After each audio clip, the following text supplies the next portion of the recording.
Hey guys, in this video we're going to be looking at RTX Voice, which is a feature made available by Nvidia for use on the RTX series of cards for noise reduction or noise removal in real time.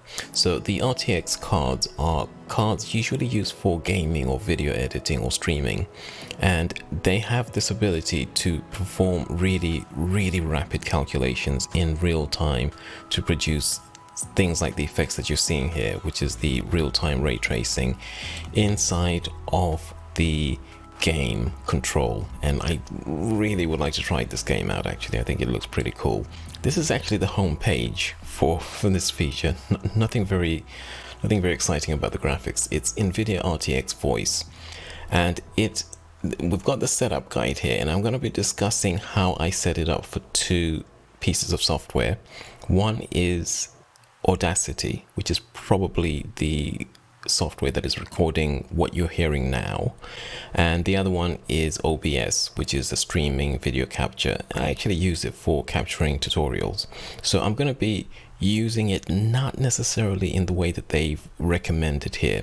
So they're recommending it for gaming, well, not for gaming, for streaming, for conference calls, anything that requires real-time noise reduction processing. I've been using it for a few weeks, and I find that it's useful when doing tutorials just to remove background noise. It's very powerful, and I don't need all of the power that it has, but it is really effective, and it's much better than some of the noise reduction software out there.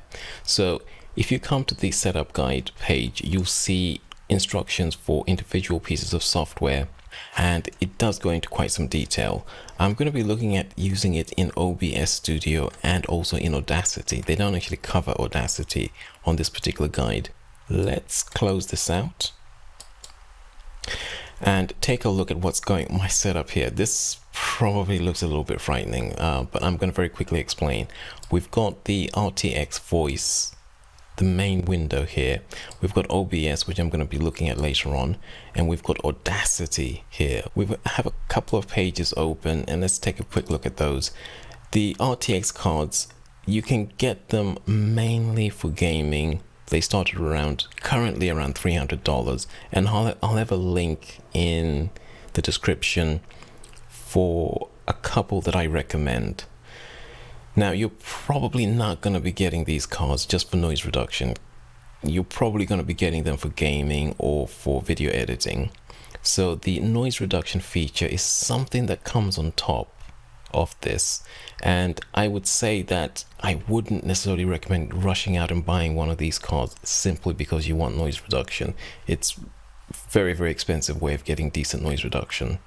The other thing is that the software is in beta. It was released in April, and apparently Nvidia wanted to release it quickly because they knew a lot of people were going to be doing video conferencing because of the situation we have with all this nonsense with the lockdowns and quarantines and all kinds of things going on. So they released it so that people could actually use it. Even though it's in beta, they do want you to give them feedback if you experience any problems. And there's actually a form that you'd fill in to send feedback to them. Now, it does process noise reduction in real time using artificial intelligence, but it is not sending data back to Nvidia unless you specifically fill in a form asking them to look at your data. Otherwise, it's all done on the GPU. Nothing is sent back to Nvidia. Let's shut this off and take a look first of all at Audacity and how I set things up in Audacity. Now, like I said, there are no specific instructions with the instructions page for Audacity because this is really intended for real-time use. But Audacity is probably one of the best software out there for recording. I use it all the time, and I'm going to show you how I've set things up. You might want to do things exactly the same, or you might want to switch it up and try something different. I've got my window open here. It is currently recording, so I can't change things live, but I can show you how everything's working. I've got Windows Wasapi as my mode. I've chosen microphone, Nvidia RTX Voice. That's the thing that's actually being recorded and what you can actually see here. Now, before we get to the stage that this comes up in the menu, we have to set something up, and this is the software that we need to download and install. It is free to download, free to install. And once you've installed it, it creates what they call a virtual device. And that virtual device is going to appear as a microphone and as a speaker in any software that is capable of registering the presence of microphones or speakers. My speaker is my usual headphones. The microphone has been set to Nvidia RTX Voice. You're hearing it actually do real-time noise reduction right now. Now you might not be able to quite see that or understand that, so let me do a demonstration. This is the software that we install first. We come here, we choose microphone, whichever, you can choose your default device. I've chosen a specific microphone, and I've clicked the box for remove background noise from my microphone and set the level. So it's actually doing noise reduction right now. If we had more noise, I would want to crank this up a little bit, but let me show you what happens when I go completely silent. Notice that the monitoring here shows a little bit of noise.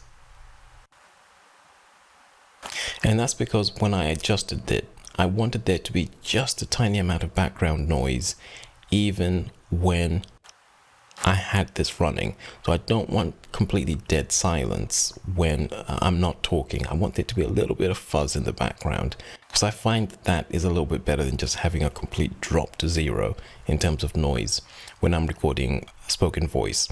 Another point I want to make, and I wasn't sure how much time I wanted to spend on this, but it is important to really stress this is artificial intelligence. It has been trained, and it has been trained, from what I can see, specifically on the spoken voice. So if you're doing a recording where you're recording music or where you're singing and you want to remove the background noise, guess what? Your instruments and your singing voice are going to be the noise. They're going to be the things that actually get removed. It is in beta, but they might train it differently by the time that it's coming to its full release. But right now, it really just targets in on the human voice spoken. How I set this up is that I initially turned this off. So this is what it sounds like without any noise reduction. And then I turned it on, brought it down to, actually brought it all the way up to maximum, and then tried to reduce this until we had a tiny amount of noise when I wasn't speaking.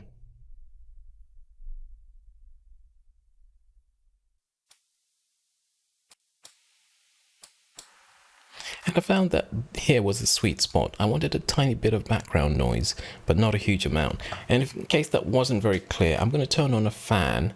We'll turn this all the way off. And we'll now start to increase it. And you should hear the fan just gradually become more and more silent.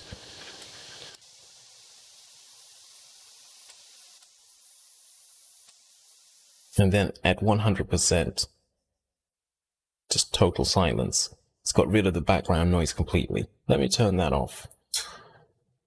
So that's how it operates inside of Audacity, and that's how I use it inside of Audacity anyway. Let me go ahead and open up this other software. This here is OBS, and this software can be used for streaming. It can be used for recording tutorials, whatever you want to use it for. We've got the audio set up here. We've got the microphone recording, and this is set up to use the standard default microphone, so it's recording all the noise. I'm not actually using this for screen capture. I'm using another piece of open source software for that, but I'll show you what they want you to do. You go to settings, and then you go to audio. In the audio section, there's a section called devices. You go to mic auxiliary audio, choose RTX Voice, Nvidia RTX Voice. Then you go down to advanced and you choose Nvidia speakers, Nvidia RTX Voice, then apply that, and that should work fine. Now, I've already had a couple of problems with the software, and what I found, generally speaking, was when I had problems, just turn off the software, switch it off, and then turn it on again.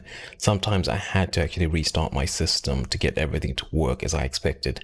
But once it's all set up, there shouldn't be any problems with conflicts. Another point I wanted to make is that the output device here is set to my standard voice output. It's not being turned on. You can turn it on if you want to, but they generally speaking don't recommend that unless you're actually testing the software to see that it works fine. But that's going to be it. I hope you found some of that useful. And any questions or comments, leave them in the comment section below. I will hopefully see you guys soon. Till then, take care, bye.